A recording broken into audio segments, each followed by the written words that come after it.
Bonjour à toutes et à tous, bienvenue sur la chaîne Mes recettes préférées et plus. C'est toujours un plaisir et une joie de vous retrouver. Aujourd'hui, on se retrouve pour un classique de la cuisine française, le soufflé au fromage. Alors, pour un soufflé au fromage, il vous faudra 5 œufs, 60 g de farine, 60 g de beurre, plus un peu plus pour pouvoir beurrer notre moule tout à l'heure, 150 g d'emmental râpé. Vous pouvez prendre le fromage que vous voulez, hein. Classiquement ça se fait avec de l'emmental ou du gruyère, mais vous pouvez prendre le fromage que vous voulez. 40 centilitres de lait demi-écrémé, alors vous pouvez prendre de l'écrémé ou de l'entier de la même façon. Muscade, sel, poivre. On se retrouve tout de suite pour le début de la recette.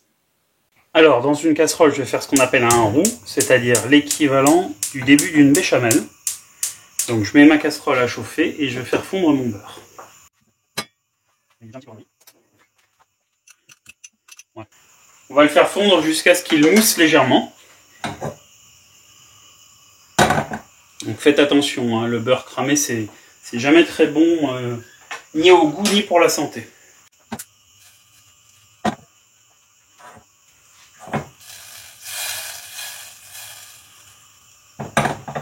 On est presque bon. Voilà, là on est bien. Vous voyez, il commence à mousser très légèrement. Vous rajoutez la farine. Hop. Vous baissez le feu. Avec un fouet métallique, vous commencez à incorporer la farine dans le beurre. Et vous commencez à mettre un petit peu de lait, tout doucement au début. Évidemment, l'idée c'est qu'on n'ait aucun grumeau. Mais ça va s'incorporer très vite, vous voyez. Voilà. Alors l'idéal pour cette recette, c'est une casserole en inox et un fouet métallique. Hein.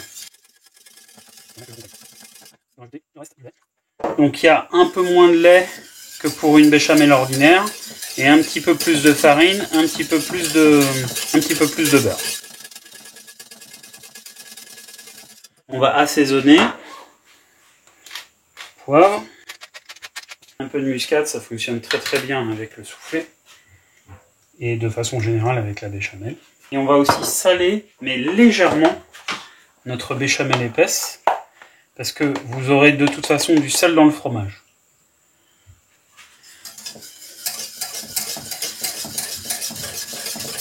On mélange tout ça et vous voyez là il n'y a pas de grumeaux.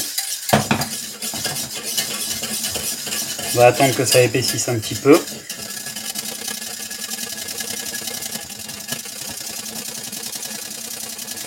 Alors, vous sentez à la résistance quand vous agitez votre fouet, quand votre béchamel est en train d'épaissir. Là, vous voyez, regardez, elle est déjà en train d'épaissir. On va couper le feu, ça ne sert à rien d'aller plus loin, et on va immédiatement sortir la béchamel du feu. A tout de suite. Donc, j'ai pris 2 culs de poule, comme vous le voyez. Dans l'un d'entre eux, j'ai séparé les blancs de mes jaunes, et j'ai gardé mes jaunes à part. Je récupère ma béchamel épaisse, que je viens verser dans l'autre cul de poule. Alors, vous utilisez une maryse et vous gardez bien votre maryse, on va en avoir besoin tout de suite après.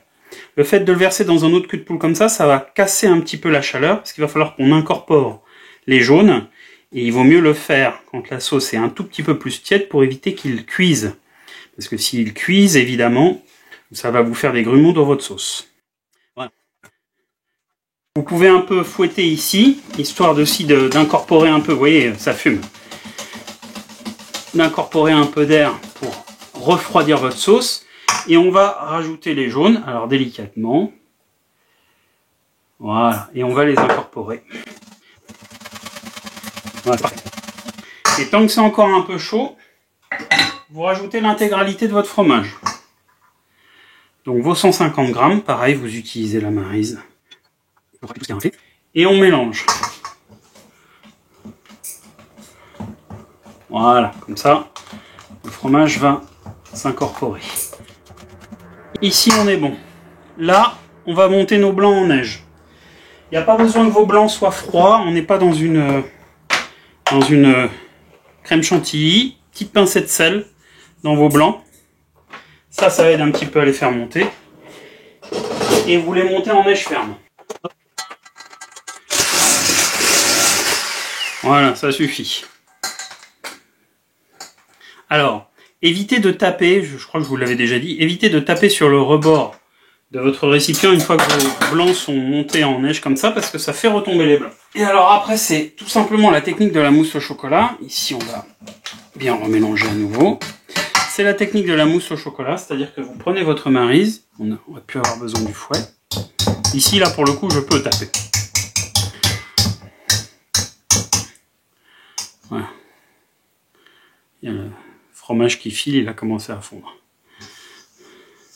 Voilà. Et là, délicatement, vous rajoutez vos blancs au fur et à mesure. Et là, le mouvement, c'est celui-ci. Avec une maryse, doucement, et vous venez ramener doucement pour incorporer les blancs à votre préparation. C'est exactement la même technique pour une mousse au chocolat. C'est la même chose.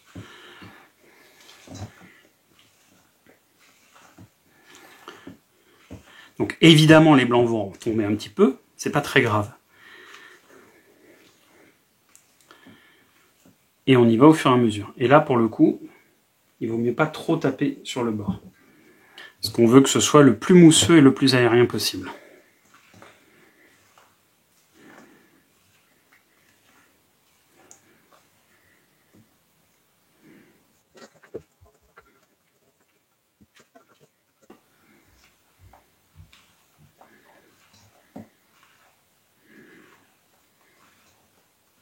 Donc évidemment, on attend que ce soit homogène. Hein. Voilà. Là, notre préparation est prête. On va mettre ça en moule. On se retrouve tout de suite. Donc, dans un moule bien bleu, bien beurré, alors vous pouvez prendre un moule en Pyrex ou un moule en métal comme celui-ci. Vous le beurrez bien comme il faut sur l'intégralité des parois. On va verser notre préparation dedans. Voilà. Et on va le mettre au moins 1 heure au frigo avant de l'enfourner à 180 degrés, chaleur tournante, pendant 45 minutes. Donc, le moule et la préparation vont les deux aller au frigo. On veut essayer de créer un choc thermique. On veut essayer que le moule et la préparation soient le plus froides possible avant de le mettre au four. Donc vous me laissez au moins 1 heure au frigo, ça peut être un peu plus. Hein. Et ensuite, on l'enfourne à 180 degrés, chaleur tournante.